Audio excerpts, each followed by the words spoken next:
Hey guys, this video is going to be on the interactions of caffeine and taurine. So a lot of people in the carnivore community sort of seem to have different sort of effects. And there's a combination of the amount that they get of each nutrient, of each one of these, taurine and caffeine, plus their genetics are probably going to be, this interaction between the three is probably what is at play. And certain people are having, a number of effects in the way they sleep.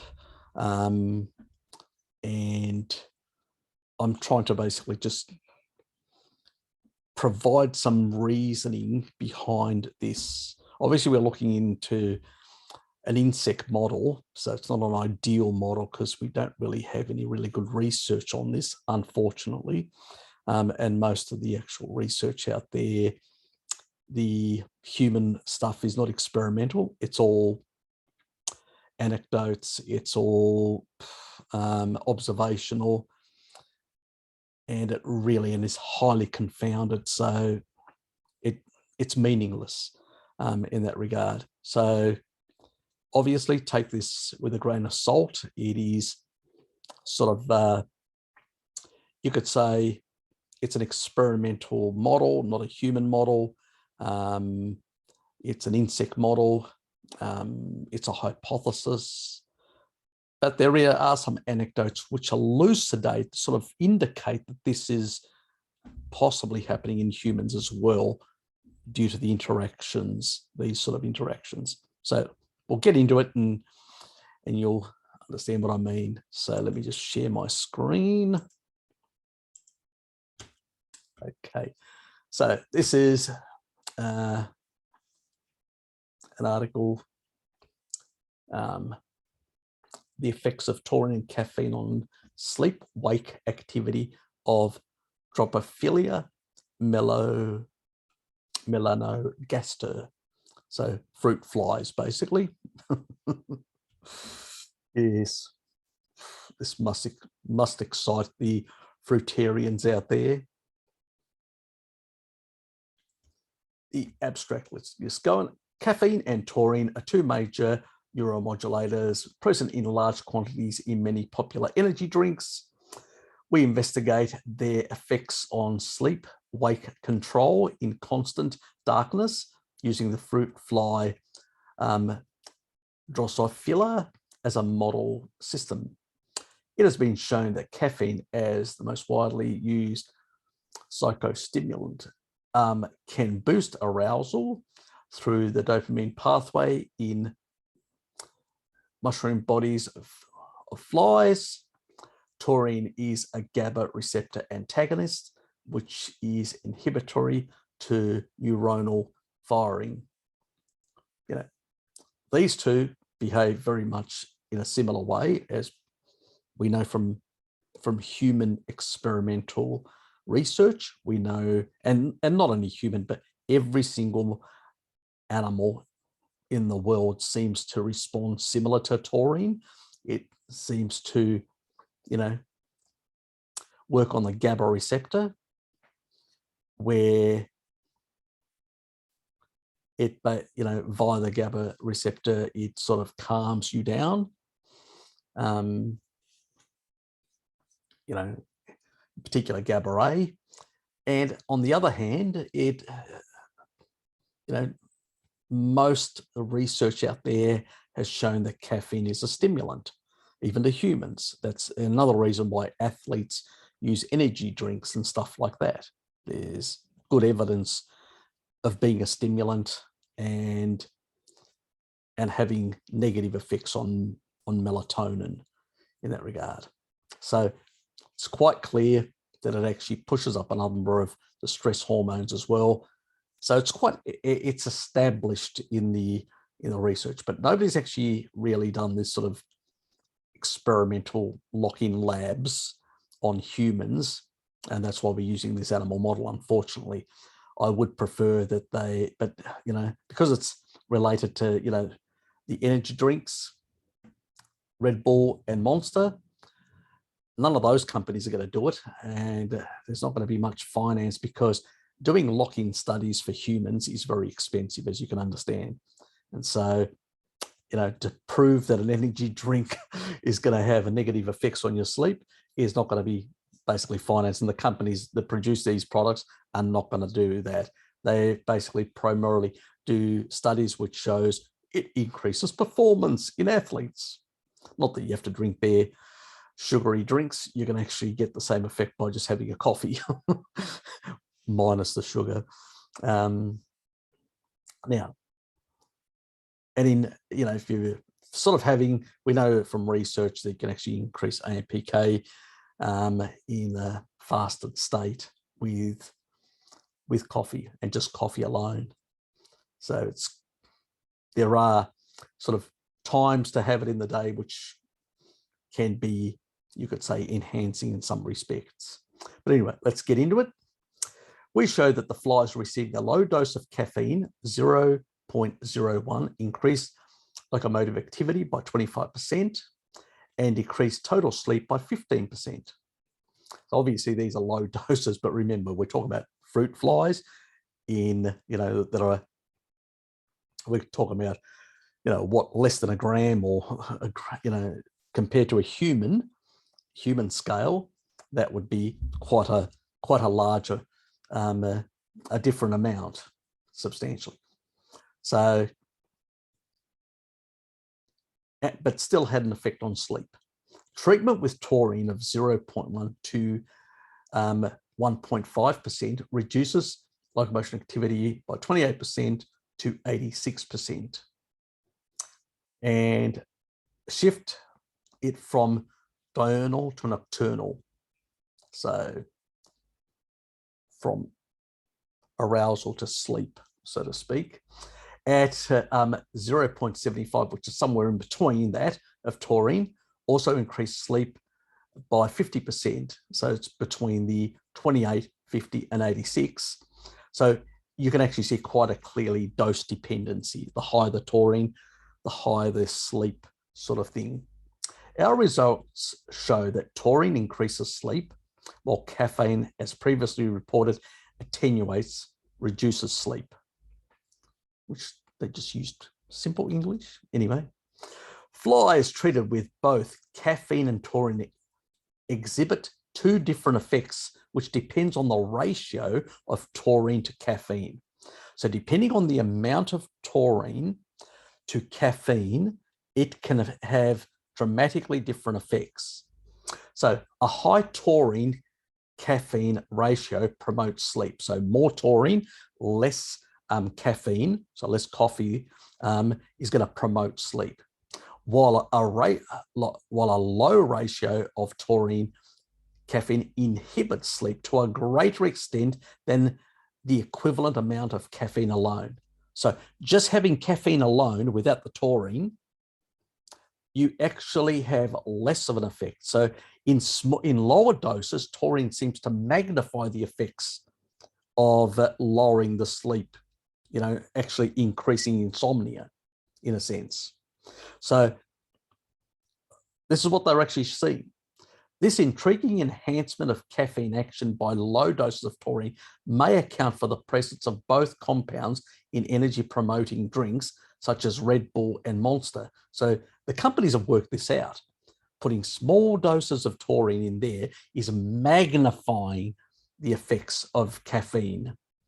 So caffeine,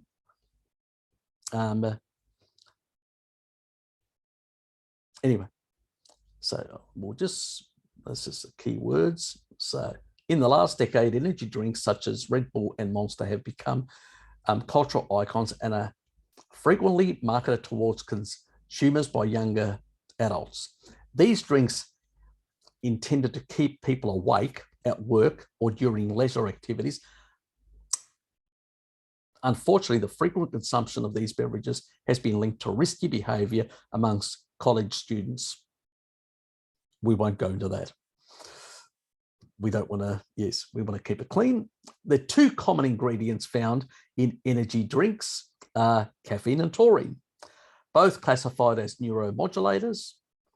the lack of regulation of caffeine content that could lead to caffeine intoxication.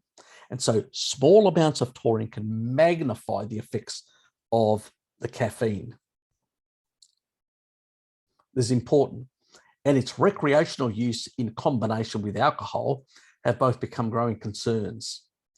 Regulations for the maximum coffee allowed is 71 milligrams, yet many energy drinks have clearly exceeded the limits for a single serving without any warning labels. The amount of caffeine per serving in energy drinks ranges from 76 to 80 milligrams. Originally, Red Bull or Monster equivalent to that of a single cup of coffee, to 280 milligrams or 0.11%. Example, cocaine is 8.3 ounces or 250 mils. Oops. The side effects of caffeine-induced insomnia. So small amounts of taurine, a lot of caffeine can actually induce insomnia, nausea, heart palpitations. A lot of you guys have been telling me about, I have a bit of heart palpitations, stuff like that, and even death in rare cases. Caffeine is also known to delay the onset of sleep, shorten stages 3 to 5, nanorapid eye movements sleep, and reduce total sleep. So what we can, the take-home message here is that even if you're not supplementing taurine at all, if you're on a carnivore diet, you're getting, most people get probably 600 milligrams. They'll get less than a gram, about half a gram, maybe a bit over half a gram. You know, that is a level which is, you know, this lower amount. So even somebody who's basically getting energy drinks, drinking a lot of energy drinks, that combines some, having some burgers and stuff like that, you're getting some taurine there and a few other things. You're getting this low level of taurine, plus a lot of caffeine, you're magnifying the effect. Now, somebody on a carnivore diet is still not getting massive amounts of taurine. They're still probably getting, you know, the average person is probably getting half a gram. That's not shitloads. As a consequence, if they're drinking a lot of coffees through the day, and there are a few carnivores that do that, and have actually had said, look, I've got, you know, I'm suffering from insomnia and stuff like that. And I've actually said that basically, maybe, you know, you're consuming too much, you know, coffee, and you're not taking enough taurine to counteract the coffee.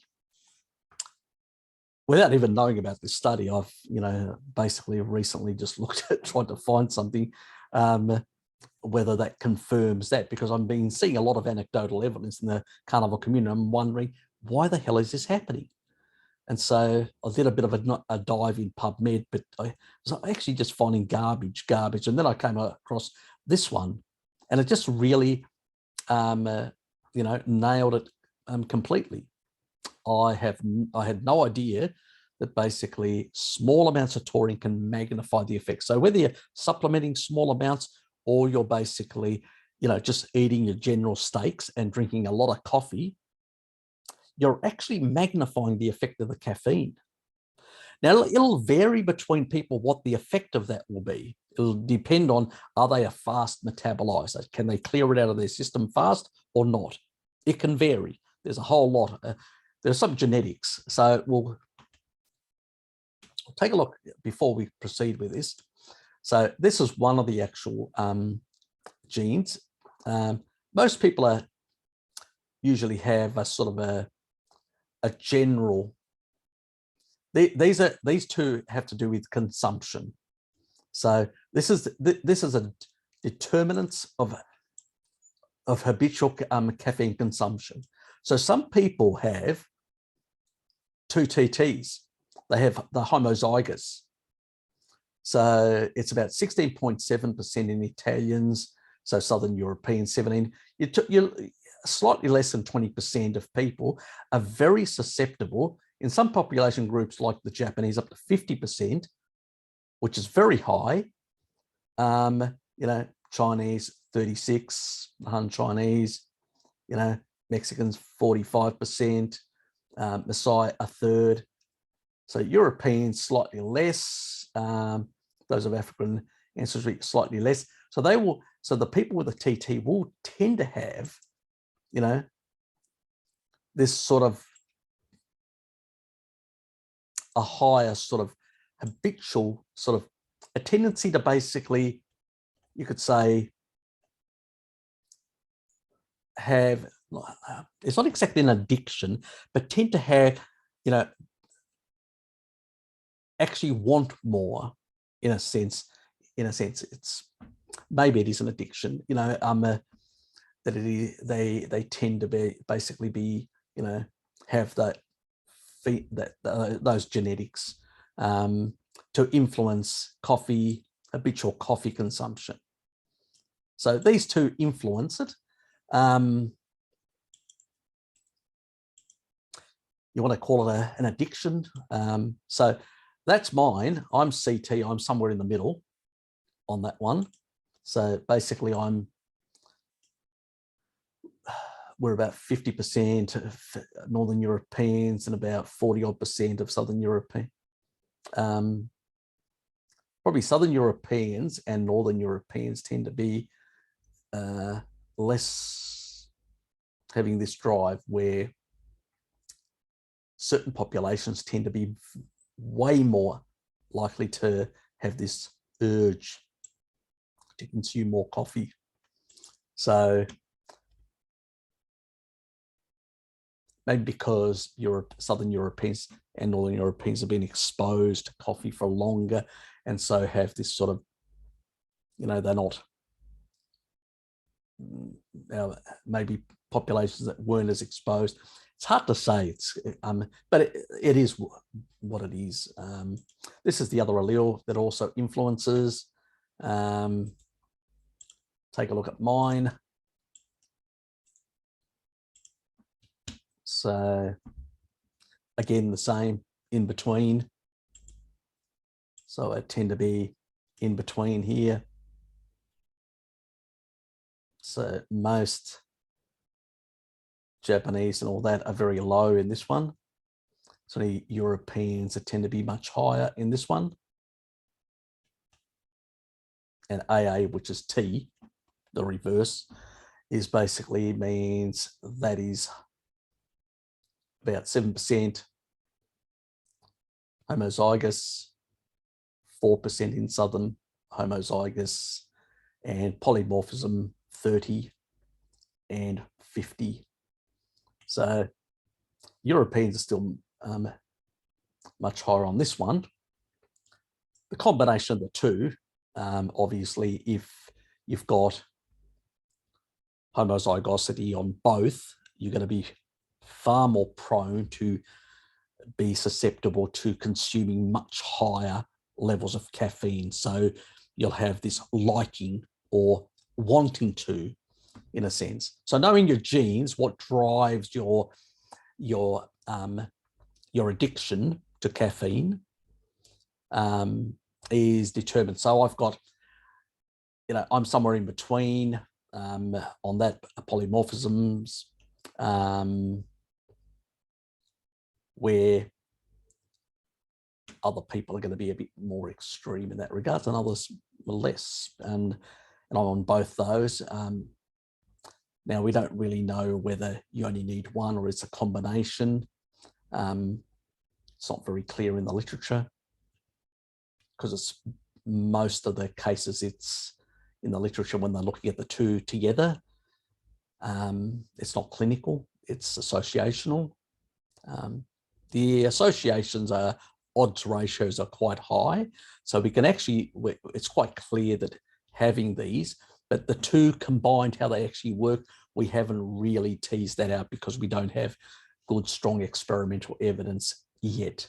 So, but definitely there are genetics that basically predispose you to higher consumption of caffeine compared to others. That can be an issue if you don't have, when it comes to this gene. So if you're homozygous, you've got both the type of alleles that are problematic, and at the same time, of these two, at the same time, you're a poor metabolizer. So, you're normal. So you don't really metabolize coffee very fast, clear it out of the system. Then, that can be a problem.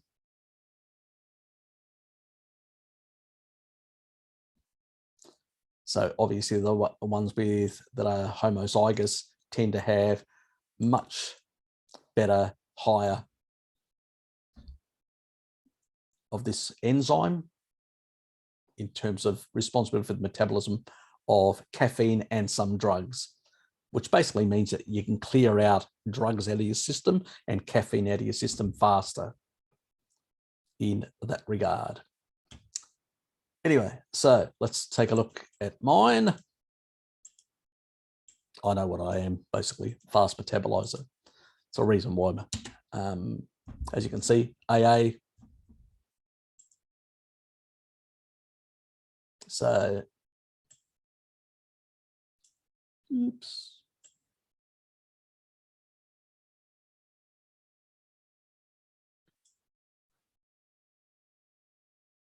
40%. For when I use the Italians, I always say Southern Europeans.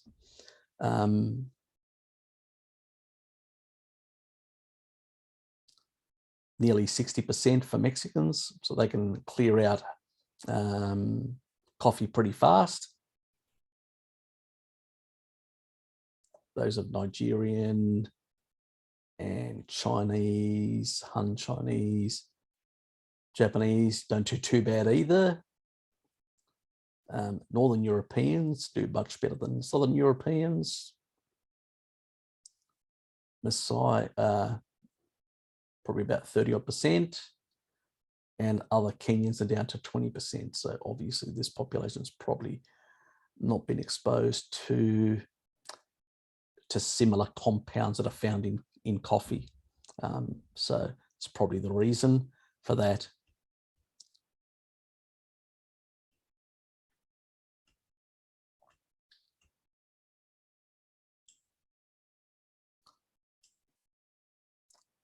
So there's a bit of a difference. That a little slow, and that does affect other processes. There's Gilbert's syndrome or whatever that basically influences that. So if you've got this one, your polymorphism, and you've got certain others which are then you're probably higher, you've got a higher propensity for Gilbert's disease. But anyway, that's just a side issue. But these are the key one. These are the key ones. Either you're that, or you're one of these bottom ones. So you're either slower, or you're a fast clearer of caffeine out of your system. So, and drugs as well. So it's quite clear in that regard. People can go through and take a look at all these dose dependencies on locomotion and stuff like that if they want to take a look and see the different effects, the different dosages and how it affects the locomotion coming down. So less arousal, easier to sleep in that dark place. So total sleep goes up 70, as you can see. Caffeine much lower. Taurine on its own much higher, we know that. And these are higher doses for the actual, when we're talking about, that's a percentage of their total body, so we're talking about quite a high dose. and still counteracts the caffeine at those higher doses, and that's the control. So you can see here at the lower doses, it actually is worse sleep. Even in you're slightly increasing, still worse sleep. You really have to go to much higher doses to counteract the coffee. As you can see, substantially at 0.45%. So you have to go to quite larger amounts to counteract coffee. Otherwise, you're going to have this, you're going to be suboptimal. There's sleep. Right there, you're suboptimal. It's only, see, taurine on its own at these lower levels is similar to the control, just slightly better. Without caffeine, really much better. Without caffeine, way better. Good sleep, deep sleep. I get great sleep because I have, you know, taurine at night, a couple of grams, and it just beautiful. But if you're doing a lot of coffee, and you're not doing sufficient dosages, you're not counteracting the coffee. Basically, this is what this is telling us. So even here, you know, larger amount of coffee will have an effect, but still not enough to counteract. So it's this ratio that is being played out. So what we can see from this research, it is an insect model. Obviously, the pathways in all animals, these areas are sort of established from very early in evolution. So they exist in all animals. They will be slightly different in terms of their effect, but it sort of explains why people that consume, you know, they go, I went on a carnivore diet and I'm getting insomnia. And I go, now I know, are you consuming too much coffee, which is magnifying the effect because you're just not getting enough taurine to counteract the coffee effect. So as a consequence, where the other case where you had, you know, most on a kibble diet, you'll have next to no taurine on a kibble diet. So, you know, your standard American diet, next to no taurine because it's all processed. But you're having, even though you're having more coffee, it's still not having the same effect. You go over to a carnivore diet, you increase the taurine content because you're having steaks and stuff like that more than the kibble diet, but you're still consuming the same amount of coffee. Bang, you've just magnified the effect of coffee. You've actually given yourself a mild or severe insomnia, depending on your genetics and predisposition to these sort of sleep issues. Also, the other thing is, it's something that we always forget about coffee itself. Remember, caffeine is called a water pill by doctors because basically it's a diuretic. So it'll increase urine flow. So now you've just magnified the caffeine effect, and now you're basically urinating at night more often on a carnivore diet. So you see how these things link together. So yeah, you either take more taurine or you remove the caffeine because there's no other way of counteracting that effect, this magnifying effect. And don't have to ask me, ask the companies that are making the energy drinks. They've worked it out. They've worked it and deliberately made that combination to basically magnify, because they know most of their clients are on kibble diets getting no taurine. So they've got to put a bit of taurine in there to magnify the caffeine effect. They've worked it out because they know how to make money. You know, they're selling a product and say, you can stay up all night and basically work on something or party, obviously, because it's having that magnifying effect, a small amount of taurine, a lot of caffeine. So don't ask me, ask the energy drink companies. They've worked it out. And this model sort of confirms what they've worked out. So yeah, interesting. So I'll leave you with that. And maybe your difficulty getting to sleep at night may be due to insufficient taurine and too much caffeine on a carnivore diet. Anyway, I'll leave you at that. See yous. Just one thing. So you should make adjustments and see, because remember, you've also got that other gene, before I forget. Are you a fast metabolizer or a slow metabolizer? If you've got the caffeine staying in your system for longer because you're a slow metabolizer, you can't clear it out of your system, you may need to go higher on your taurine dose to counteract it. So you need to experiment a bit and see where is the threshold where you can counteract caffeine at the dose that you usually consume every day. And then you've counteracted these effects. So it will vary between people because of all those genetics that I've shown you. So I'll put the genetic information there, and then you guys can work out what are the drivers, your addiction drivers, and the other ramifications of whether you can clear caffeine out of your system much faster and all that. And so what your dosage in terms of your taurine is going to have to be to counteract that. So it will differ. So what you need to do is basically trial and error and see what the sweet spot is for you. What's the minimum based on your caffeine consumption? What is your minimum requirement to basically counteract? It's going to be different because of different drinking patterns of coffee that people have, plus their genetic differences. So anyway, I'll leave you with that information and have fun experimenting. Anyway, see yous.